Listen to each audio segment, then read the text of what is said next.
It has been over 2 years since I reviewed the Helluva Boss pilot, and oh boy, have things changed since then. There have been 7 episodes as of the writing of the script.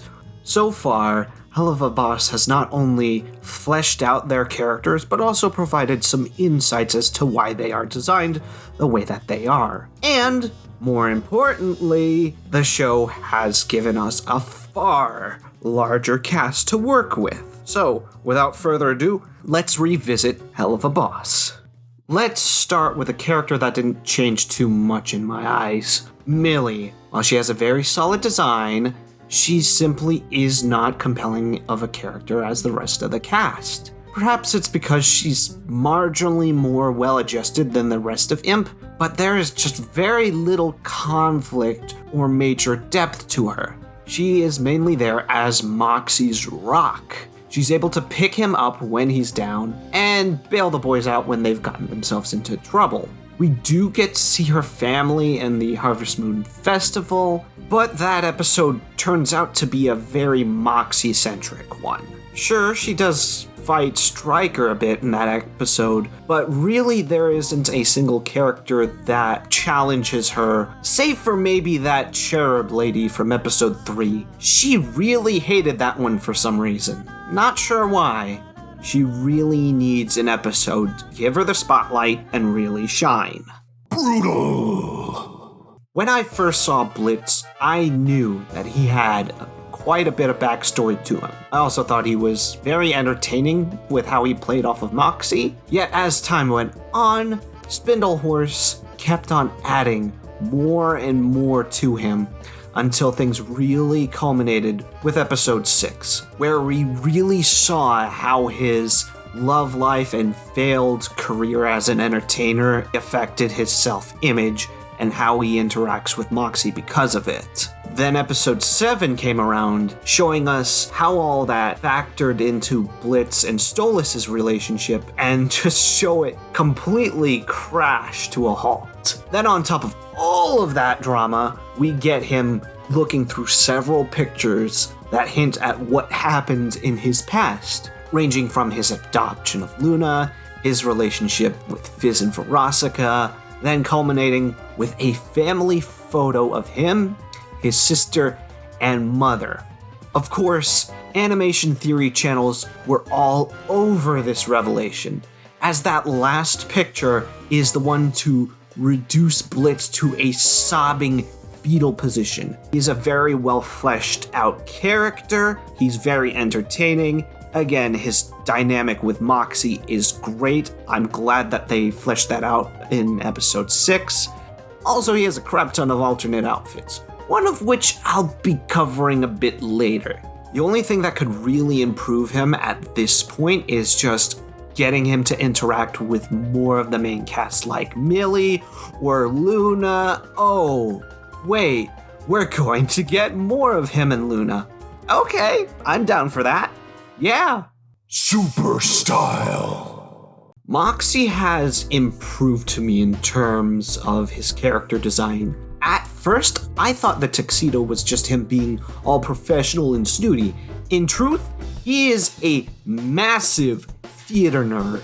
Granted, the pilot hinted at this with the Phantom of the Opera poster in his room. However, we see more of it later in the series.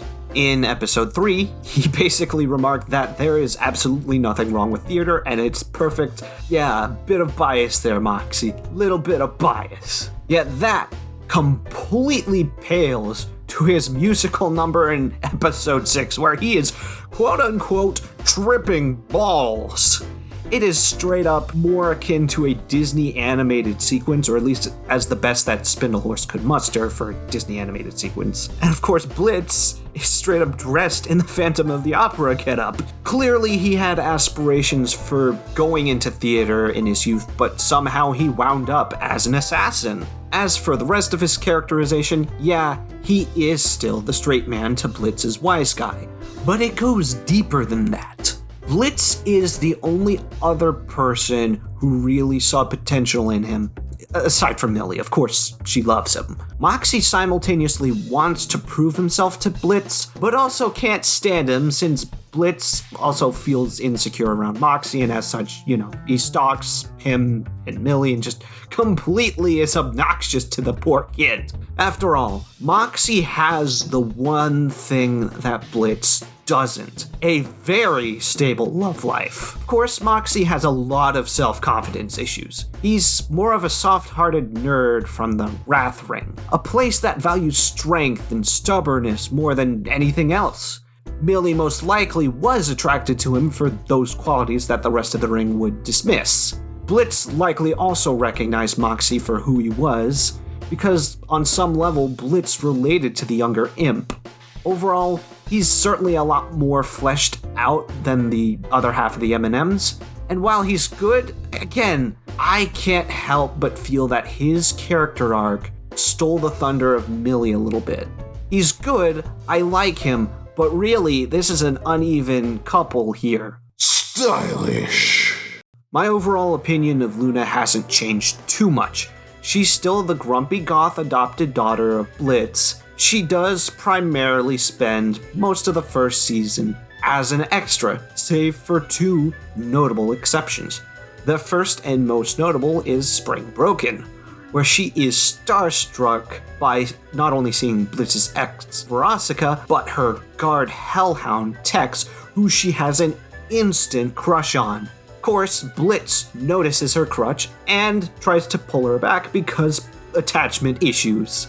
Again, super insecure from Blitz, but she is having none of it. She believes that he is meddling in places where he should not be. After all, she does reveal that he adopted her very late into her life. She was basically 18 at the time, or close to it. So she really doesn't view him as a father figure, except for when she has a little bit of a Freudian slip. Naturally, she chews him out for that, which Tex actually kind of approves of. Alas, her pining for Tex is completely unrequited because he's already got a girlfriend, and let's be honest, he's probably quite a few years older than her. The other major appearance is, again, in episode 6, Truth Seekers, where she and Millie break out the two boys. We do get that she does in fact care about Blitz and that she can fight, but again, there isn't much to her in the first season. Fortunately, by the looks of it, we are going to be getting more of her in a new upcoming episode. So, hopefully this rank won't be the same for long. Brutal. Veronica Mayday has been brought up before as Blitz's ex. However, she is no mere imp. No. She is a succubus pop star. As such, she has a very large wardrobe. Across only 3 episodes, we have seen her in 5 outfits, which does include her human disguise. That said, she does have 2 major elements in her wardrobe, the first of which is her large white fur coat, which contrasts well with Blitz's predominantly black clothes, and her sharp high heels, which almost sound like daggers when she walks, giving her this air of danger. She also has a heart motif going on in her clothing, but she's a succubus, of course she's going to have a heart motif. That said, she is not actually that much of a physical threat. If anything, her current relationship with Blitz is more of a petty rivalry, but one that's rooted in very raw feelings. Still, I'd like to see her a bit more fleshed out in the character department. I'm fairly confident Blitz did more than just steal her credit card and go down to Ref to take writing lessons. Awesome. Ooh, Striker. The imp that the fandom fell head over heels for in the span of 1 episode. Can I blame them? Of course not. Striker was designed to be the cooler Blitzo. He is about the same height as the boss, but he is far more confident in his posture and is more top-heavy than Blitz, which is partly because of how Striker favors clothing that brings attention to his top. Of course, the rest of his clothing is full-on cowboy attire. But notice how his lighter color scheme is and how it contrasts against his darker undercoat. Does it foreshadow his traitorous nature? Probably. Is it cool as hell? Absolutely. Of course, you do have this pervading snake theme to his design. This can even be seen in his head shape, his tail, and of course, his long golden fang. Heck, it even extends to his sound design, which incorporates copious use of rattlesnake sounds. Yet all of that pales to his most striking feature, his eyes. These yellow, ringed, almost hypnotic eyes. He's a sweet talker who wraps Blitz around his finger until the last second. Stryker is what Blitz wants to be. A successful headhunter who needs nobody. Somebody whose solitude makes them seemingly invincible. Time will tell if Stryker is actually strong because of that solitude. Oh, and he's voiced by Norman Reedus. So, here's your obligatory Death Stranding reference, I guess? I don't know, I didn't play the game. Awesome! When we initially see Octavia in the series proper, it is in something of a flashback of how she looked when she was a toddler. She strongly resembles her father when it comes to her plumage, save for the tips of her hair, which resemble her mother's feathers. Her dress has a star motif that comes from her father's side. What does resemble her mother is the dress's poofy sleeves and her overall eyes. Cut to her modern look, and we still have that star pattern dress, but instead of those long poofy sleeves, we have ones that are basically almost like gloves that extend to her hands. She now wears a long black overcoat with a do-rag and a tiara. Her hair's not only longer, but she's also dyed it to match the rest of her feathers. In short, she's gone full gothic, and it's reflected in her personality. She's very snarky and generally closed off from other people. Unsurprising, since she's caught in the middle of her parents breaking up over Stolas' affair with Blitz. Despite her outward attitude, she is very attached to her father and very sensitive. She wonders if he would wind up leaving her behind. Of course, he reassures her that's not the case, but now things are a little up in the air with her mother and father no longer living together. Hopefully we see more of her in season 2 because she is underutilized, but that is understandable considering how she is very much a secondary character, yet still very interesting. Awesome! Alright, it's that time of the video again. We are doing a lightning round before we get to the big 3. Mrs. Mayberry, I have the distinct feeling she was not the most sane person even before she found out her husband cheated on her. Brutal! Martha! I find it funny that they gave her squeaky toy noises, and when she dies at the end of the episode, she makes a deflating sound. Comedy gold. Brutal! Loop-de-goop-dee and Lyle Lipton. Shut up, dear furry! Also, Lyle is totally Robotnik Bigweld. Awesome! Every time I see Wally Wackford, he's in another job, and I can't wait to see where he'll be next. Stylish! Sally Mae, can we please get a girls' night out with her and Millie? Maybe explore Wrath a bit more. Please, just anything to flesh out Millie and her sister. Supposedly we're getting more of her, I don't know. Brutal! The Cherubs. Colin is the only interesting one. Keeney and Cletus are undercharacterized and underutilized. Deary, on the other hand, she is just a Viv meme. She's just a Viv meme. Brutal! Vortex, pretty chill dude. Good contrast for Luna. Have no idea if we'll see him again. Brutal! Dorks.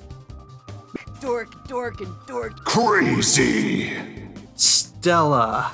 Angry Bird need characterization badly. Brutal. Okay, now that that's over, we can get into the big shots.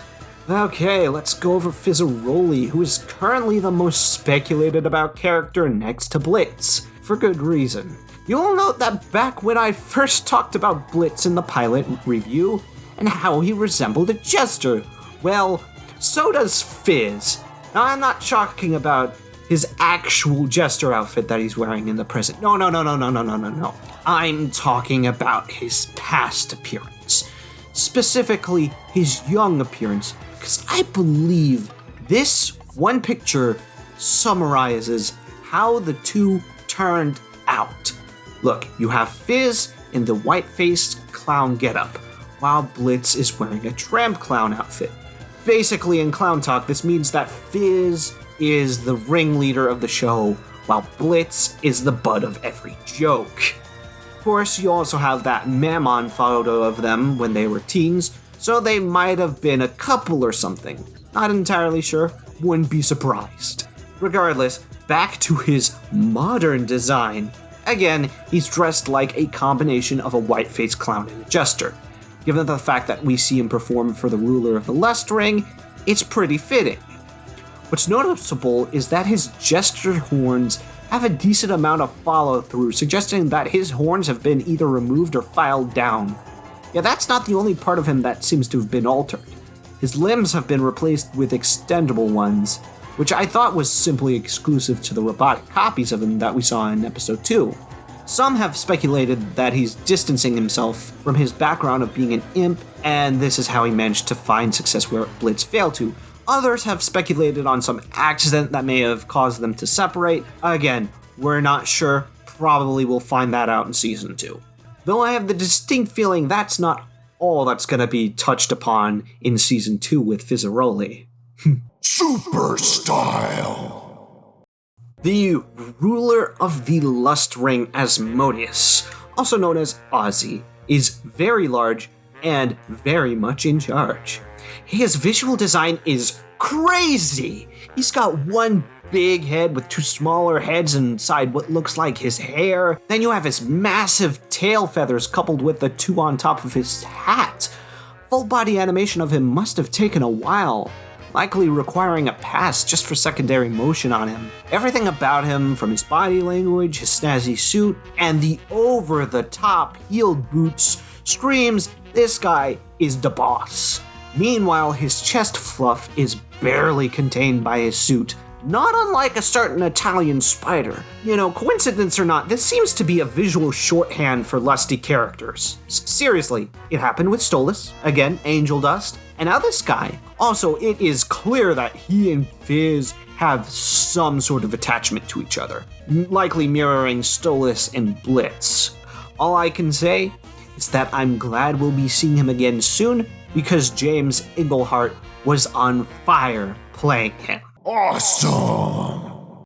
In classic Design Dungeon fashion, I've held Stolas till the end for good reason. Between the pilot and the series, he is the single most improved character of the cast, which is saying something given that Blitz improved quite a bit too. Thing is, I did not expect Stolas to outright blow my ranking system to smithereens like Starfire did. Back then, I thought he was a cool, collected demon prince with a thirsty streak a mile wide. I could not have been more wrong. He is a very flawed being, torn between his daughter and his relationship with Blitz. It's clear that his escapades with Blitz turned into genuine affection for the imp. What's more is that we see him outside of his regal outfit more times than we see him in it. We frequently see him in his night robe, which seems to be his default state at home, which reveals just how casually he is when not required of him. We saw his Lululand drip that not only reflects just how wealthy it is to get a full set of gear for the theme park, but also how much he treasures the time when his daughter was young. Remember that Octavia didn't want to go because she really doesn't like that hokey place, but to him, this is a place where he'd spend time with his daughter. Naturally, he has more fond memories of the place than her. Of course, then we have his snazzy outfit for his date in episode 7, which Blitz considers a bit overkill, but that just shows how important he views his date with Blitz. Last but not least, we have his true demon form. It's amazing. Just look at it. That's some spooky shit. Okay, before episode 6, we see him get serious a grand total of 1 time, and that was for a split second. This time, he was furious with the Dorks agents. So furious that this comedic show dipped into outright horror. That said, as of the time of writing, this relationship between the Demon Prince and the Imp is fractured, if not outright shattered. Their date at Ozzy's was horrible, from Blitz not only using Stolas in order to spy on M&Ms, and then getting his awful love life thrown in his face by Fizzeroli, while Stolas got called out by Asmodius himself for seemingly giving up his family to get in bed with an imp. The most wounding part to Stolas wasn't just getting outed, no. It's what happens after. When the two arrive back at Stolas' mansion, he offers to talk with Blitz and try to reach out to him, but he's turned down because Blitz sees their relationship as just transactional. It's clear that Stolas wanted it to be more than that, but between his poor way of showing it and Blitz's own self-loathing, there was no chance of that relationship working out with that dynamic. Now, there is a very strong chance that they will get back together, judging by the Season 2 preview. The question is, how will it happen, and how will that relationship change? Overall, Stolas is an excellent character who has the honor of being the second character in Design Dungeon to break the top of the scale. Exceptional! I'm going to be honest, I did not expect Helluva Boss to be this good. Initially, I thought it was just another wacky show to hold the fans of Has-Been Hotel over until that series got picked up. Now I'm wondering if Has-Been Hotel can live up to the standards that this show set. From the characterization to the world building, and even the animation, which is fairly good for a web series. Yeah, the bar has been set.